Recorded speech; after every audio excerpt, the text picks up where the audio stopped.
नमस्कार दोस्तों, आप सभी का स्वागत है एक बहुत ही ज़्यादा डरावनी हॉरर कहानी में। आज की कहानी सचमुच में घटित और रूह को कँपा देने वाली कहानी है। आज मैं आप लोगों के साथ शेयर करने वाली हूँ अयोध्या में घटित सच्ची भूतिया कहानी। तो चलिए बिना देर किए इस कहानी को स्टार्ट करते हैं। कहानी पसंद आएगी तो प्लीज़ लाइक एंड शेयर कीजिएगा। दोस्तों, अयोध्या में एक ओल्ड लेडी थी जिनका नाम सरोज था। करीबन वो 65 प्लस थी और वे ज़्यादातर बीमार रहा करती थी। तो वे उम्मीद करती थी कि उनकी दोनों बहुएं मिलजुल के उनकी सेवा करेंगी और मिलजुल के घर में रहेंगी। बट ऐसा कुछ भी नहीं था। सरोज जी की जो बड़ी वाली बहू थी जिसका नाम संगीता था, वह एक नंबर की लड़ाकन थी। उसको बिल्कुल भी पसंद नहीं था कि वह अपनी सासू माँ की सेवा करे। और संगीता की जो शादी हुई थी काफी दिन पहले हुई थी, तो संगीता को पूरे के पूरे 7 बेटियां थी, लड़का एक भी नहीं था।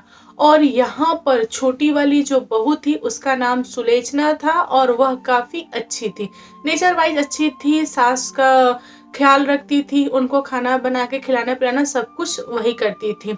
नई वाली बहू को आए हुए मात्र 7 से 8 महीने ही हुए थे कि सुलोचना के पति दुनिया छोड़ दिए। अब यहाँ पर सास और छोटी वाली बहू एक तरफ हो गए, मतलब एक साथ रहने लगे। और जो बड़ी बहू की फैमिली थी उन्होंने इन दोनों को अपनाने से मना कर दिया। बोला कि हम नहीं रखेंगे, हमारा ऑलरेडी घर काफी बड़ा है, हमारे यहाँ बहुत ज्यादा मेंबर है, तो हमारा खिला के पिला के नहीं होगा। तो आप लोगों को जैसा भी घर खर्च चलाना हो आप लोग अपना समझो। तो यहाँ पर सरोज जी ने बोला कि देखो संगीता, अगर तुम काम धंधा वगैरह नहीं करोगी, सेवा सत्कार नहीं करोगी, हमें 2 रोटी नहीं दोगी, तो मैं अपनी प्रॉपर्टी प्लस अपनी ज्वेलरी मैं तुम्हारे साथ शेयर नहीं करूंगी। मेरे पास जितना भी ज्वेलरी है मैं उन्हीं को बेच बेच के खाऊंगी और अपनी बहू को खिलाऊंगी, और बाकी जो भी बचेगा छोटी वाली बहू सुलोचना को दे दूंगी। तो यहाँ पर बड़ी बहू को बहुत ज्यादा प्रॉब्लम हुआ और वह लड़ पड़ी। उसने बोला कि नहीं, ऐसा कुछ भी नहीं करोगे आप, हम दोनों बहुओं का अधिकार है ज्वेलरी पे और यह पुश्तैनी है, तो इसमें दोनों बहुओं का हुआ, आपको देना ही पड़ेगा। और हम आपका ध्यान नहीं रखेंगे, हम खिलाएंगे पिलाएंगे नहीं। आप कैसे नहीं दोगे, हम पंचायत बुलाएंगे और उसके द्वारा हम ले लेंगे। तो यहाँ पर सुलोचना जी उदास हुई, रोई, बट ये भी पूरी अपनी ताकत लगा के लड़ी और बोली कि नहीं, नहीं दूंगी। और इन्होंने अपना ज्वेलरी कहाँ रखा था किसी को भी नहीं बताया। ऐसे ही कुछ महीने कटे। एक दिन सरोज जी को लगा कि अब वे नहीं बच पाएंगी, ज्यादा दिन तक वह नहीं जीवित रह सकती। तो उन्होंने अपनी छोटी बहू को बुलाया और प्यार से बताया कि देखो बहू, मेरे सिवा तुम्हारा इस दुनिया में कोई नहीं है, तो यह सारा का सारा ज्वेलरी रखो और तुमको जिस चीज की जरूरत पड़े इन्हीं को बेच बेच के अपना घर खर्च वगैरह चलाना और खाना पीना आराम से रहना, क्योंकि तुम्हारा तो कोई औलाद भी नहीं है। और मैं एकदम श्योर हूँ कि जो बड़ी वाली बहू है वह तुमको रखेगी नहीं, तुमको बहुत ज्यादा परेशान करेगी, ज्वेलरी मांगेगी, लेकिन तुम देना मत। और सरोज जी ने बड़ी वाली बहू को बोला कि देखो, तुम मेरी छोटी बहू को सताओगी या फिर उससे जोर जबरदस्ती करोगी, ज्वेलरी जबरदस्ती छीनोगी, तो मैं डेथ के बाद से भूत बन के तुम्हें सताऊंगी और तुम्हें चैन से जीने नहीं दूंगी। यह मेरा आखिरी इच्छा है कि सारा का सारा संपत्ति छोटी वाली बहू ले, क्योंकि उसने बहुत ज्यादा मेरा सेवा सत्कार वगैरह किया है। सरोज जी ने बस इतना ही बोला कि उनका प्राण निकल गया। अब वो घर में रोना पीटना वगैरह चालू हो गया। छोटी बहू अब अकेले क्या करे, मजबूरी था दोनों बहुओं को मिल के एक साथ में आके काम क्रिया वगैरह करना पड़ा। अब बड़ी बहू डेली छोटी बहू को बोलती थी, यानी सुलोचना को बोलती थी कि देखो ज्वेलरी बांट दो। अब यह बोलती थी कि नहीं, मेरी सासू माँ ने मुझे ये आज्ञा दी है कि ज्वेलरी नहीं बांटना है, मतलब नहीं बांटना है, मैं नहीं दूंगी। वह मुझे बहुत ही ज्यादा प्यारा है, क्योंकि मेरी सासू माँ ने मुझे आशीर्वाद के रूप में वही दिया है। एक काम करो, जितनी भी प्रॉपर्टी है, जैसे कि घर है, खेत वगैरह है, यह सब आप रखो, बस मुझे ज्वेलरी दे दो और मुझे चैन से रहने दो। तो बड़ी बहू इस बात को मानी नहीं और उसने बहुत ज़्यादा गाली गलौज मारपीट वगैरह किया। उसके बाद पंचायत बुलाया और वहाँ पर फैसला छोड़ दिया। तो गांव के मुखिया ने बोला कि जो छोटी वाली बहू है वो सही बोल रही है, क्योंकि सरोज जी की आखिरी इच्छा थी तो ज्वेलरी छोड़ दो, तुम प्रॉपर्टी ले लो। यहाँ पर बड़ी बहू ने बोला कि नहीं, मैं पंचायत की बात नहीं मानूंगी, सरपंच लोग की बात नहीं मानूंगी, ये सारे लोग उसके फेवर में बोल रहे हैं, हमको ज्वेलरी भी चाहिए, प्रॉपर्टी भी चाहिए, क्योंकि हमारा हक हुआ। यहाँ पर ये लोग मतलब बड़ी बहू के फैमिली में 9 मेंबर थे और छोटी बहू अकेली थी, इसलिए छोटी बहू को ये लोग बहुत ज्यादा दबाते थे। अब यहाँ पर बात आके अटक गई कि किसकी बात कौन मानेगा। सरपंच जो था वह मामला पूरा का पूरा शांत करा के अपने अपने घर लौट गए।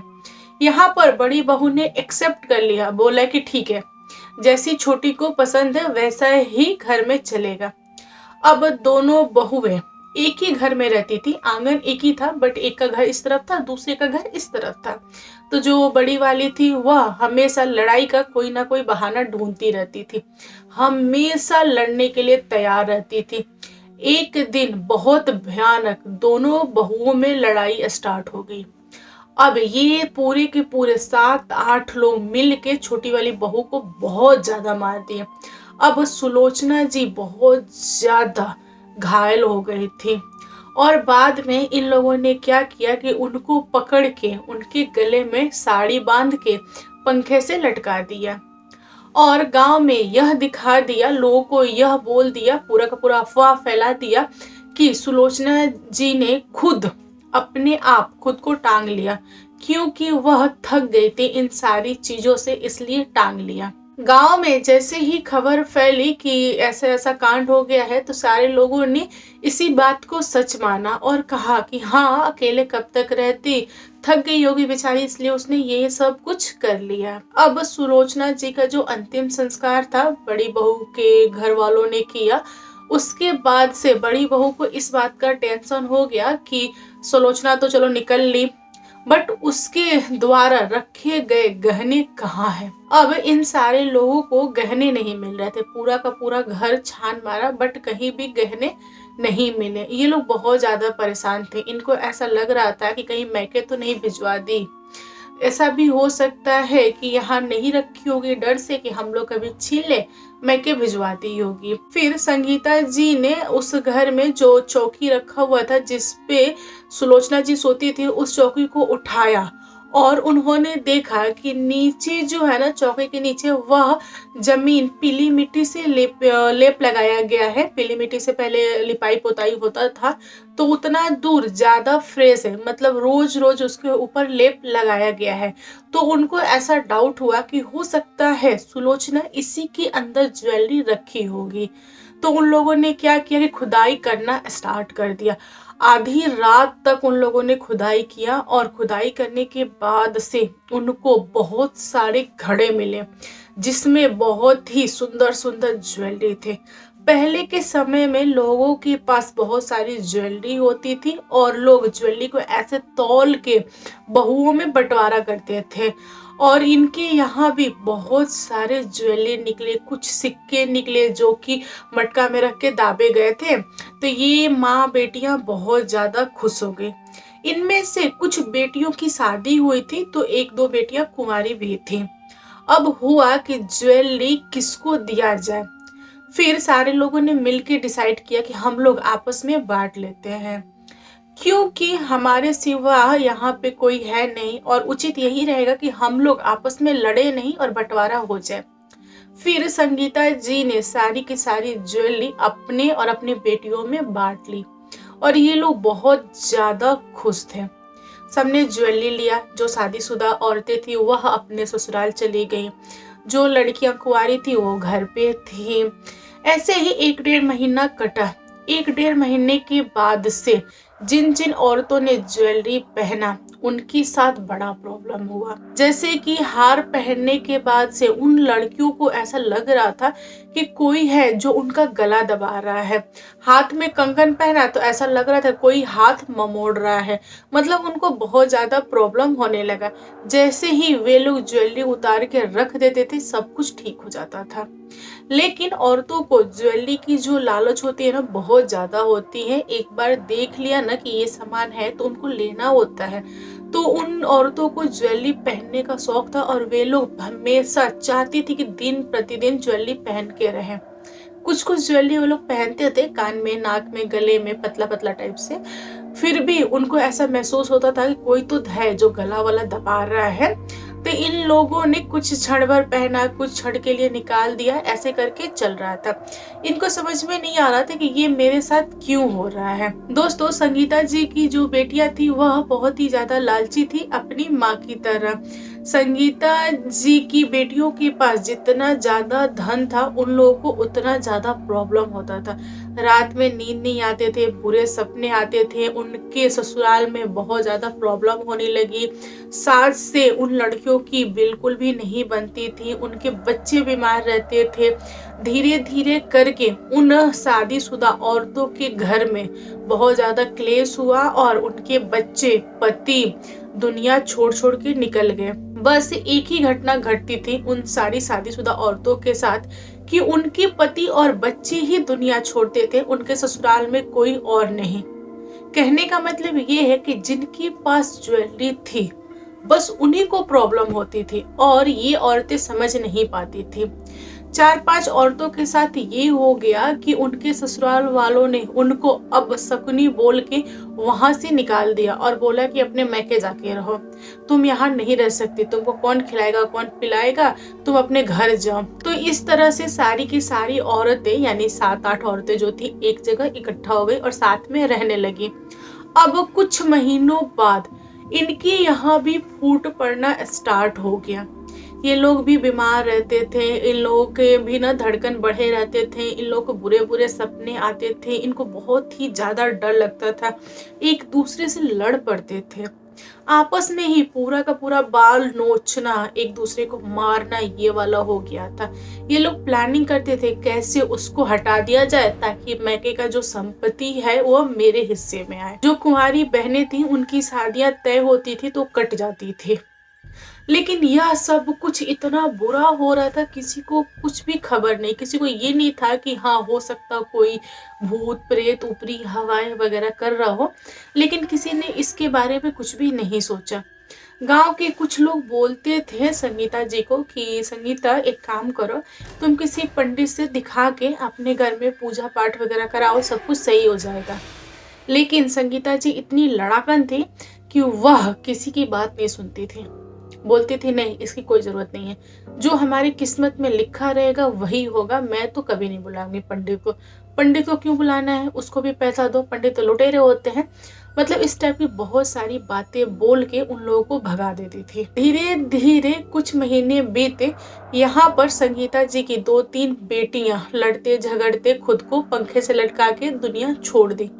अब संगीता जी हार चुकी थी और फिर उन्होंने हार के एक तांत्रिक को बुलाया और गांव की औरतों की बात मान ली। तांत्रिक जब घर में आया तो उसने घर के माहौल के बारे में जाना, समझा। उसके बाद उसने पूछा कि आप लोग के साथ ऐसा ऐसा क्यों हो रहा है, आपने कभी किसी का कुछ बिगाड़ा है क्या? तब संगीता जी लगी नाटक करने की, नहीं नहीं नहीं, हम किसी का क्यों बिगाड़ेंगे, हमने तो कुछ नहीं बिगाड़ा है, बस हमारे साथ ही बुरा हो रहा है। बेटियां जो है वो विधवा हो गई और प्लस कुछ बेटियां तो दुनिया छोड़ के निकल गई, हम भी लोग 4-5 लोग बच गए हैं, देखिए ना ये कैसे हो रहा है। अब तांत्रिक बोला कि नहीं, इतना बड़ा चीज ऐसे नहीं हो सकता है, आप लोग जरूर कुछ ना कुछ छुपा रहे हो, आप बताओ हमें कि क्या समस्या है, फिर मैं समाधान करूंगा। तांत्रिक के बार बार पूछने के बाद भी संगीता जी ने कुछ नहीं बताया। तब तांत्रिक बोला कि आप रहने दीजिए, मैं खुद पता कर लेता हूँ। तब तांत्रिक ने उन सारी औरतों को सामने, मतलब जो बची थी उनको सामने बैठा के मंत्र वगैरह पढ़ के और उस आत्मा को बुलाया जिसने यह सब कुछ किया था। तो वह आत्मा संगीता जी की एक बेटी के बॉडी में आ गई और बहुत ही ज़्यादा झूमने लगी, बाल बिखेर लिए, ऐसे-ऐसे करने लगी और चिल्ला-चिल्ला के लगी बोलने कि तुम लोगों को क्या लगा कि मेरे साथ इतना बुरा करके तुम लोग बच जाओगे, तुम लोग ऐसा-राम करोगे, तुम लोग राजपाट करोगे। नहीं, मैं किसी को भी राजपाट भोगने नहीं दूँगी। तुम लोगों ने ऐसा क्यों किया? मुझे इसका जवाब दे दो। तब तांत्रिक ने बोला कि आपके साथ क्या हुआ है? आप खुल के बताओ, ताकि ये जो समाज इकट्ठा हुआ है, मतलब पूरे गाँव के लोग इकट्ठा हो गए थे जब भूत आ गया था संगीता जी की बेटी के ऊपर। तब पूरे गाँव वाले ऐसे मुँह करके खड़े हैं कि भाई ये सब क्या हो रहा है? तब उस आत्मा ने अपनी सारी आपबीती सुना दी। उसने बताया कि इन लोगों की प्लानिंग थी सिर्फ और सिर्फ ज्वेलरी के लिए, और मैं इन लोगों को कभी भी उस ज्वेलरी को पहनने नहीं दूंगी। तब गांव वालों को समझ में आ गया कि इन्हीं लोगों में प्रॉब्लम था और इन लोगों ने जान के उस बेचारी विधवा लड़की को, जिसका कोई सहारा नहीं था, उसको इन लोगों ने सिर्फ ज्वेलरी के लिए मतलब हटा दिया। अब होना क्या था, जो सुलोचना जी की बेटी के अंदर जो आत्मा आई थी, वह उठ के सुलोचना जी को बहुत मार मारी, सबके सामने मारी। कोई भी छुड़ाने नहीं जा रहा था डर से। इतना मारा कि चारों तरफ से ब्लड आने लगा और वो बेचारी थक गई थी, गिर गई वहीं पे। फिर उस आत्मा ने उनके गला पकड़ के उनको टांग लिया और यहाँ पर तांत्रिक मंत्र वगैरह मार रहा है कि आत्मा छोड़ दे, लेकिन आत्मा ने बहुत पानी पिलाया, छोड़ा नहीं। यहाँ पर तांत्रिक ने बोला कि जाने दो, जो भी गलती हुआ है उसको छोड़ो, माफ करो, अब बदला लेके क्या करोगी, कुछ तो मिलेगा नहीं। तब आत्मा तांत्रिक की तरफ देख के गुर्राते हुए बोली, ऐसे कैसे छोड़ दो? आपको क्या पता है किस किस दर्द से गुजरी हूँ मैं। यह एक बार बोल देती मुझे कि तुम हमारे साथ रहो, खाओ पियो, मेरी सेवा सत्कार करो, सारा का सारा ज्वेलरी मैं उठा के दे देती। लेकिन इस औरत ने नहीं बोला। इस औरत की एक छोटी सी लालच की वजह से इसकी सातों की सातों बेटियां परेशान हुई। इसको क्या फर्क पड़ता है? इसको तो सिर्फ और सिर्फ अपनी पड़ी है और प्रॉपर्टी और गहने की पड़ी है। इसको गहने पहनने का बहुत ज्यादा शौक है। मैं इसको मारूंगी, उसके बाद इसको गहने पहनाऊंगी। तांत्रिक ने बहुत प्रयास किया कि छुड़ा ले, बट उस आत्मा ने छोड़ा नहीं, क्योंकि आत्मा बहुत ही ज्यादा जिद्दैल थी। फिर उस आत्मा ने क्या किया कि सुलोचना जी का गला बहुत तेज दबा दिया और उसके बाद से उनका टाइटा फिस हो गया और जो बॉडी थी वो नीचे धड़ाम से गिरी। अब तांत्रिक का पारा गर्म हो गया और उसने बोला कि देखो, जो होना था वो तो हो गया, तुमने कर लिया ना, अब तुम्हारी आत्मा को शांति है ना। फिर उस आत्मा ने बोला कि नहीं, अभी और भी लोग बच्चे हैं, ये जो 4-5 लड़कियां हैं इनको भी नहीं छोड़ोगे, क्योंकि ये लोग भी पाप का हिस्सेदार है। इन लोगों ने भी ज्वेलरी वगैरह लिया है तो इनको नहीं छोड़ेंगे। अब सारी की सारी बहनें हाथ जोड़ के माफी मांग रही हैं उनके सामने घुटनों पे आके कि जाने दो, मत करो, हमको बहुत ज्यादा डर लग रहा है, हमको नहीं पता था कि तुम ऐसा ऐसा करोगी, चाची हमको माफ कर दो। आत्मा माफ करने के विचार में नहीं थी, लेकिन जो तांत्रिक था उसने उस आत्मा को अपने बस में किया और उसके बाद बोला है कि चलो, तुमको किसी पेड़ के झाड़ के नीचे मैं डाल दूंगा, तुम वहीं पे पड़े रहना। ऐसे बदला लेके कोई फायदा नहीं है। जिसने तुम्हारे साथ बुरा किया, तुमने उसके साथ बदला ले लिया ना, अब तुम यहाँ से चलो। उस दिन वह तांत्रिक उस आत्मा को लेके आके एक बहुत ही ज्यादा घने जंगल के पेड़ के नीचे डाल दिया और वहां पे उसको बांध दिया। उस दिन के बाद से वह आत्मा वहीं की वहीं रही। तो दोस्तों, आप लोग बताओ कैसी लगी आज की कहानी। कहानी पसंद आए तो लाइक एंड शेयर कीजिएगा और मेरे चैनल पे न्यू न्यू आए हो तो चैनल को सब्सक्राइब करना। Thank you, bye bye.